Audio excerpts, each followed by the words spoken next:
All right, how is it going, everyone? Welcome to my channel.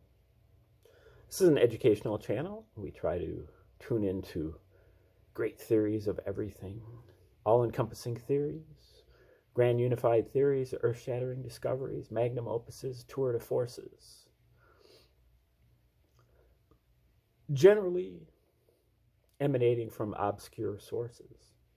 And it can be ancient or modern, and could be one person or a whole group, people who spent their whole life dedicated to something, and in my opinion, they hit a home run, and but nobody knows about it.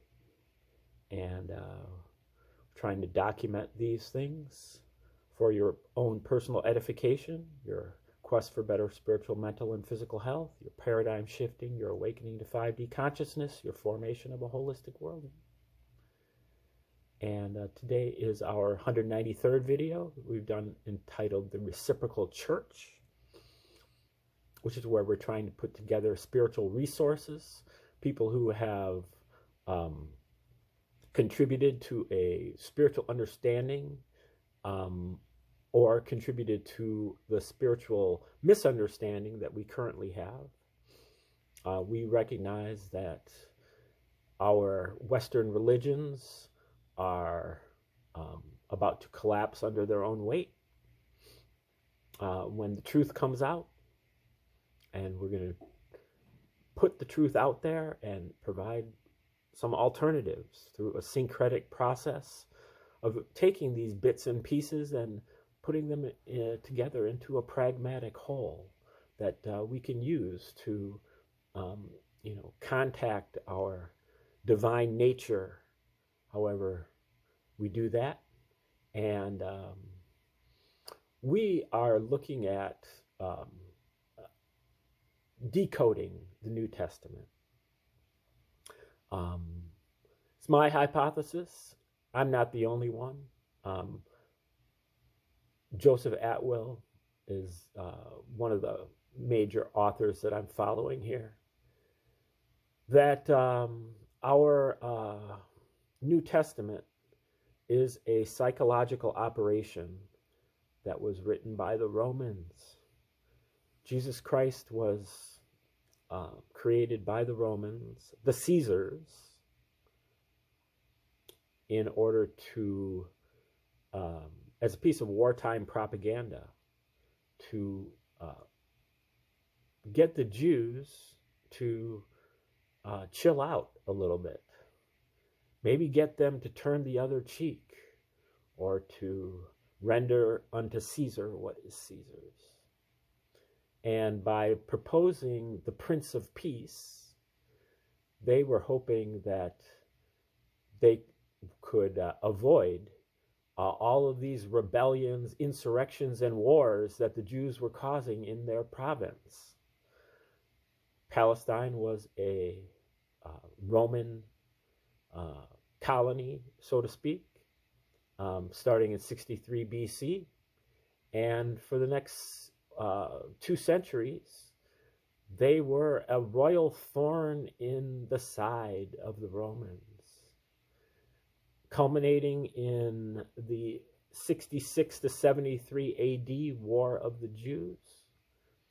And the leading emperor, the leading military general for the Romans was Vespasian, and eventually was replaced by his son Titus when Vespasian became the new Roman emperor after the death of Nero, and then the quick succession of 3 emperors in 12 months or so. I think all of them ended up dead, and Vespasian got the call. He appointed his son Titus to be the new military general against the Jews. One of the generals for the Jews was named Josephus, and Josephus was a Jewish priest, and he surrendered to the Romans at a certain point, to Vespasian, and he was hit by the impression that God no longer favors the Jews, he favors the Romans. And so he defected to the Romans. And uh, when he defected to the Romans, he predicted for Vespasian that he was going to become the next emperor. And when, lo and behold, that actually happened, Vespasian hooked up Josephus, and he pardoned Josephus, got him out of prison. He was a war criminal, and adopted him as his son. A member of his family, the Flavian family, which is then Flavian dynasty. Vespasian was the first Caesar in the Flavian dynasty in 69 AD. His son Titus in 79 AD took over when Vespasian died, but Titus died young at the age of 42 or so, and in 81 AD, and he was replaced by his brother Domitian, who ruled up until 96 AD. So that's the Flavian dynasty. But Josephus Flavius was an adopted member of that family who was brought to Rome to live in the court of the emperors and become the court historian. He wrote War of the Jews in the 70s, mid to late 70s AD, and that was all about Titus and Vespasian fighting against the Jews. And if you read War of the Jews, you will recognize that there are hundreds of parallels between War of the Jews and the New Testament. The New Testament is corroborated by Josephus, or Jesus is, Josephus is like the only person from the first century to corroborate the existence of Jesus, the only non-biblical source. I think there's an offhanded comment made by Tacitus also, but that is under the same category because Tacitus was also an agent of the Roman Caesars. And so when you get into it, which Joseph Atwill did, you will recognize that there's really a Flavian signature to the Gospels, and that they were written at the same time by the same people as War of the Jews. And one parodies the other, and they parody each other, and it all adds up to a mockery where they are mocking the Jews for being cannibals, which some of them were in that siege of Jerusalem when there was massive famine, and they mocked the Jews for being, very zealous and violent, call them robbers and criminals and swine and fish, and they also mock the Gentiles, who they also are pitching this Jesus psyop to, and to the point where they parallel Jesus and Titus. Jesus has a 3-year-long ministry in Judea. Titus has a 3-year-long military campaign in Judea. And the events that are described by Josephus in the War of the Jews are mirrored by the events that transpire in the Gospels to Jesus. Many of the things that Jesus prophecies, his prophecies are fulfilled by Titus. Titus is the second coming of Jesus. We're waiting for that to happen. We're in the book of Revelation. These things have already happened. And when you worship Jesus, you are actually worshiping Titus. When you worship Jesus metaphorically, you are worshiping Titus literally. Titus is the Son of God. His father, Vespasian, was elected as a god by the Roman Senate. Titus as well. After Titus died, his brother got him to be deified by the Roman Senate. So Titus was literally the Son of God, and so was Domitian. And when you worship Jesus, that is who you are worshiping in reality. Now, this is not to say that your experience of Jesus is in your heart is faulty in any way. It's strictly literal, strictly this Bible. The Bible is the problem, not your, experience of Jesus. That's just a name that you give it. Other people have the same experience, but they call it something else. So we're going to go over some of the parallels here. We're on number 26, and this is in the Flavian signature. This is a section of the book of Luke, from about Luke 5 until Luke 13, Luke 15 maybe, and a section of War of the Jews, book 4, 5, and maybe part of book 6, and they're all in order. What happens to Jesus? The same conceptually parallel events happen to Titus. A lot of times what Jesus says metaphorically comes to pass literally in Titus, by Titus. This one is called How to Build a Tower. And this is from Luke 14, verse 28. For which of you, intending to build a tower, does not sit down first and count the cost, whether he has enough to finish it? Lest, after he has laid the foundation and is not able to finish, all who see it begin to mock him, saying, this man began to build and was not able to finish. This short passage comes from War of the Jews, book 5, chapter 6. Titus went round the wall looking for the best place to build a tower. So, for which of you intending to build a tower? And Titus intended to build a tower. And this one's called Send a Delegation, from Luke 14, chapter 31.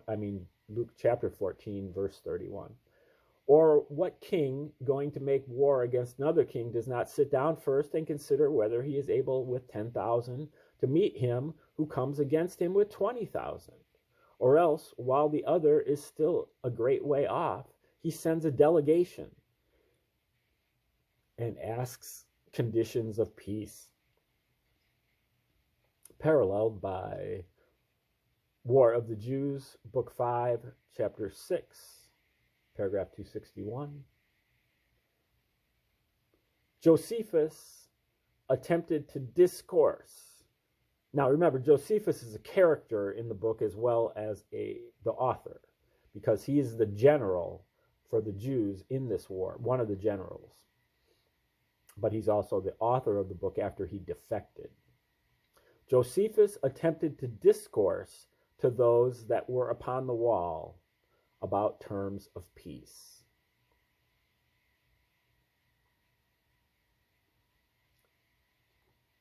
Send a delegation is what that is called.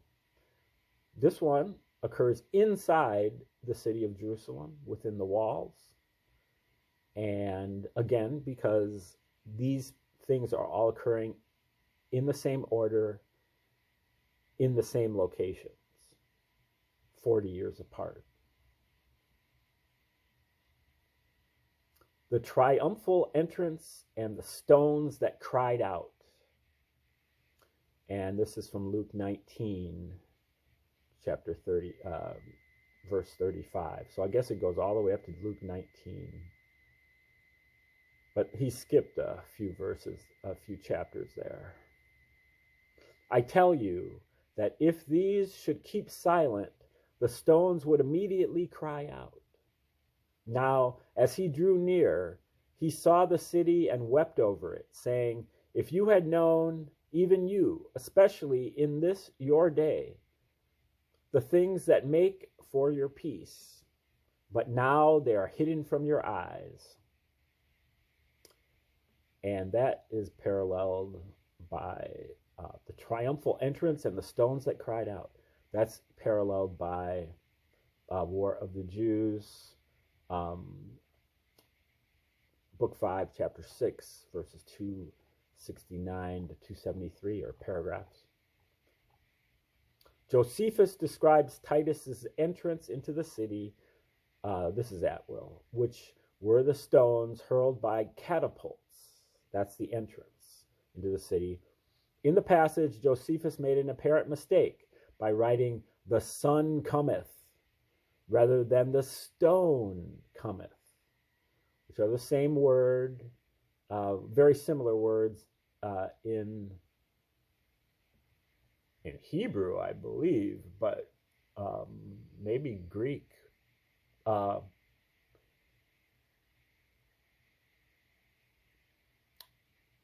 And that was actually, if you look in the footnotes, that the translator, Whiston, he translates it wrong because he's so convinced that it's got to be "the sun cometh" instead of "the stone cometh."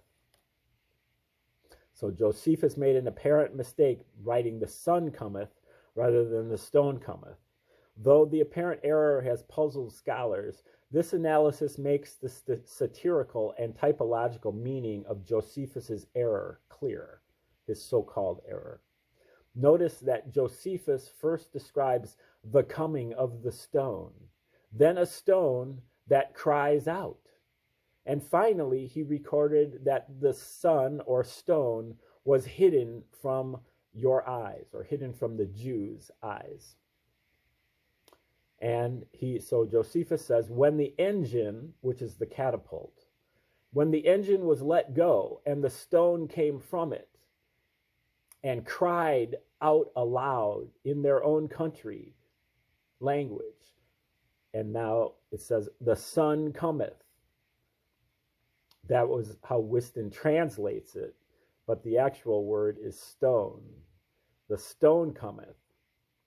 So those, because he's just got done talking about stones that are flying through the air, going through the gate, through the walls at Jerusalem. So those that were in its way stood off and threw themselves down upon the ground, by which means, and by their thus guarding themselves, the stone fell down and did them no harm. But the Romans contrived how to prevent that by blacking the stone. Who then could aim at them with success when the stone was not discerned beforehand, as it had been till then? So the Romans painted the stones black so that they could be not see, so you couldn't see them coming on their way from the catapult, so that they were hard to see. Now this can't possibly be a true story, but this is what Josephus is saying. Who then could aim at them with success when the stone was not discerned beforehand, as it had been till then? And so they were destroyed, many of them, at one blow. The stone cometh.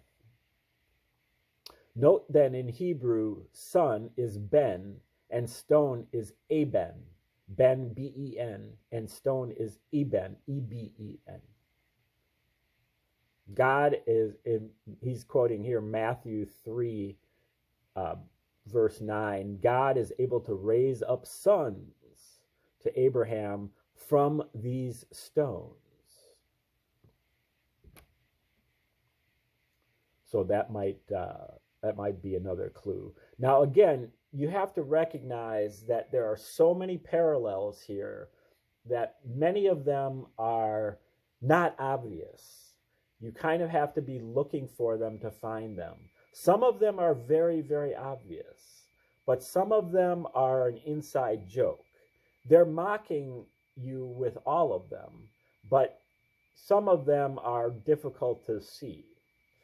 We're gonna go through the whole book of Luke eventually, and try to track down all of the ones that we can find, with help from Michael Menescatz, the author, another author, who has done this. And we're going to attempt his experiment by getting a piece of graph paper and graphing out, plotting the points. Every time that there is a correspondence, you know, you have the book of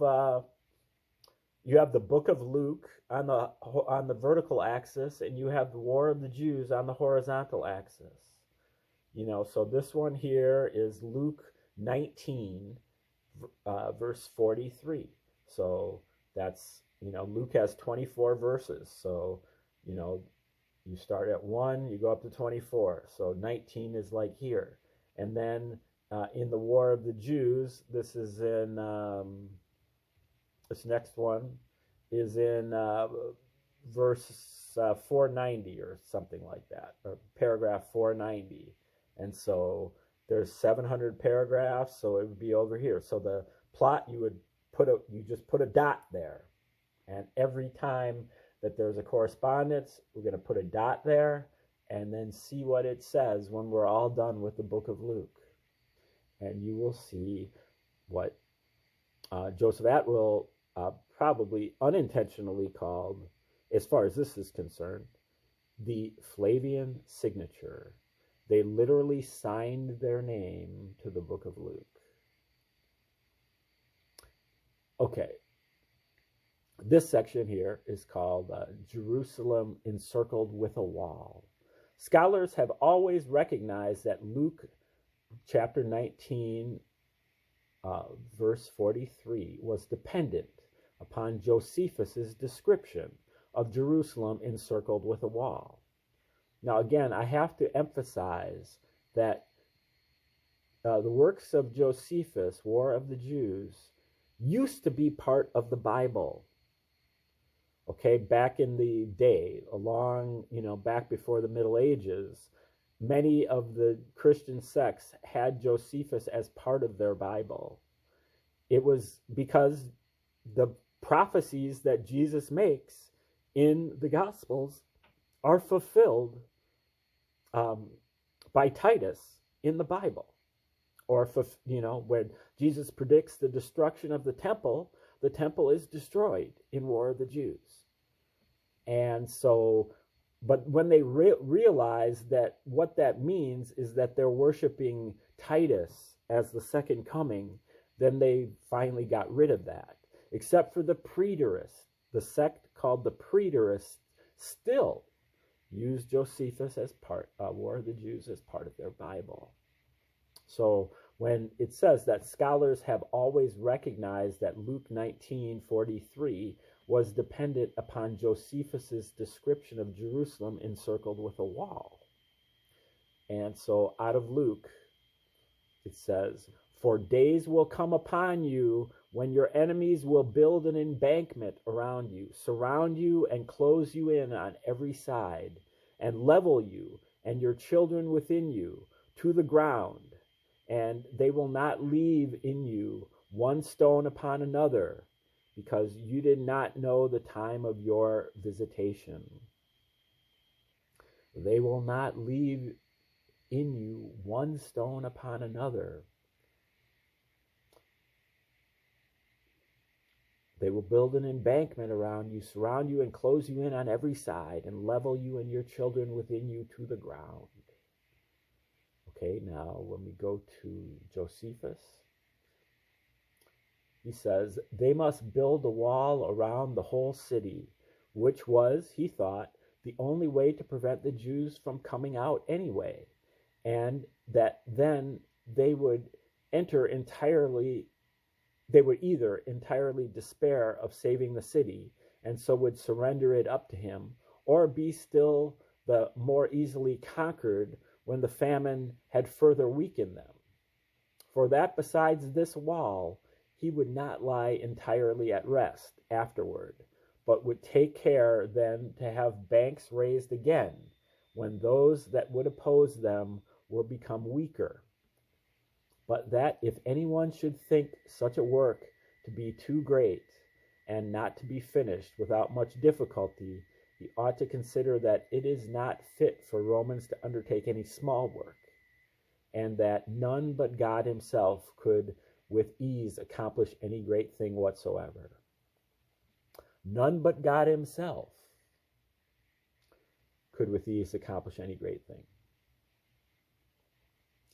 Okay, this next one is called Drive Out the Thieves from the Temple.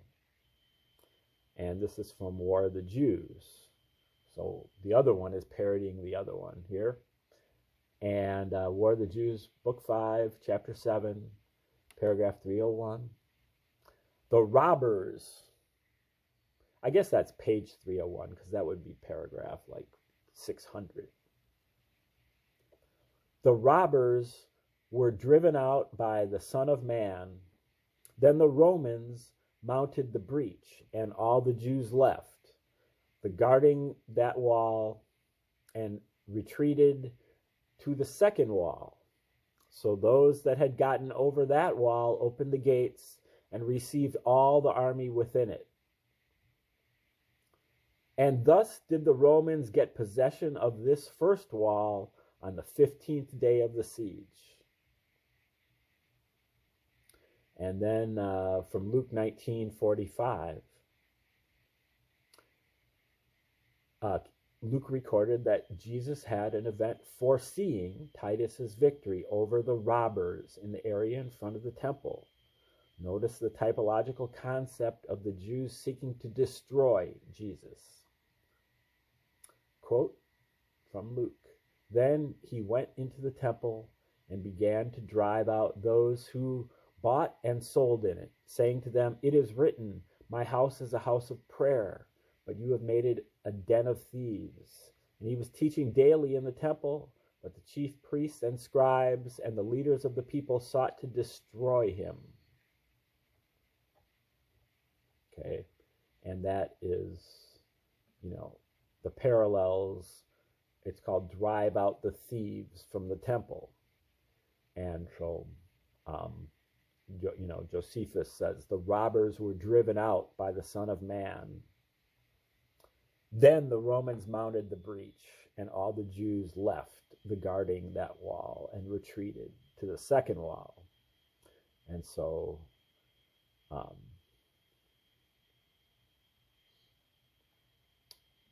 that's echoed by Jesus, where saying, "You have made it a den of thieves."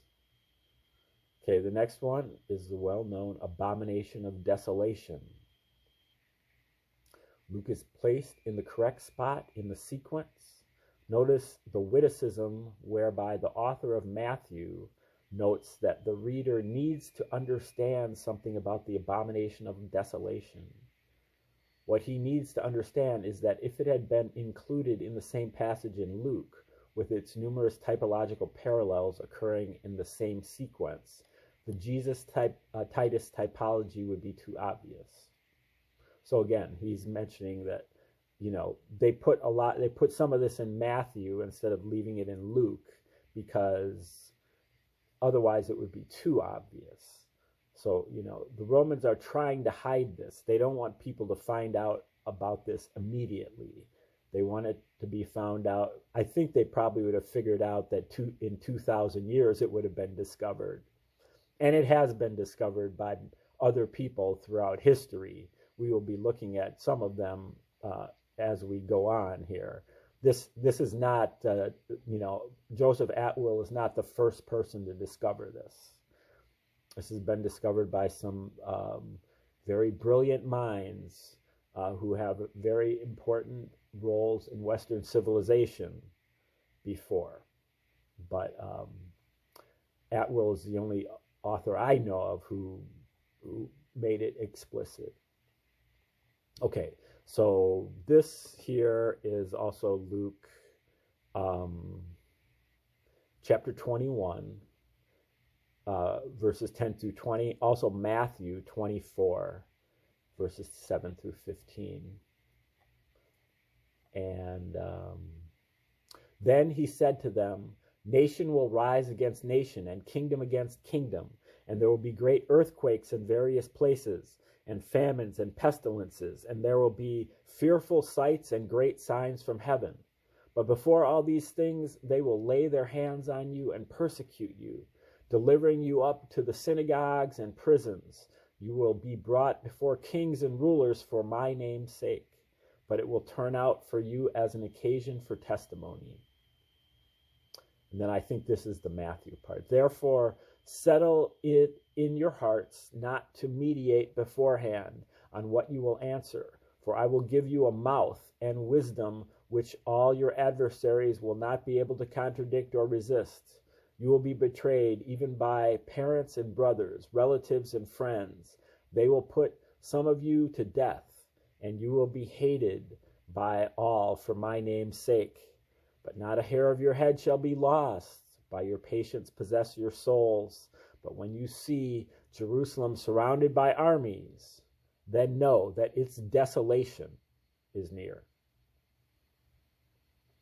When you see Jerusalem surrounded by armies, then you know its desolation is near. And this is from Josephus, and this is book 6, chapter 2. He's also invoking Daniel here. I think that's where the original prophecies for the abomination of desolation are. I think that's where the daily sacrifice is canceled, and all the rituals of the temple are suspended. Okay. And now Titus gave orders to his soldiers that were with him to dig up the foundations of the tower of Antonia and make him a ready passage for his army to come up, while he himself had Josephus brought to him. For he had been informed that on that very day, which was the 17th of Tammuz, the month of Tammuz, the sacrifice called the daily sacrifice had failed and had not been offered to God for want of men to offer it, and that the people were grievously troubled at it. And who is there that does not know what the writings of the ancient prophets contain in them? Daniel. And particularly that oracle, which is just now going to be fulfilled upon this miserable city. For they foretold that this city should be then taken when somebody shall begin the slaughter of his own countrymen. And are not both the city and the entire temple now full of the dead bodies of your countrymen? It is God, therefore, it is God himself who is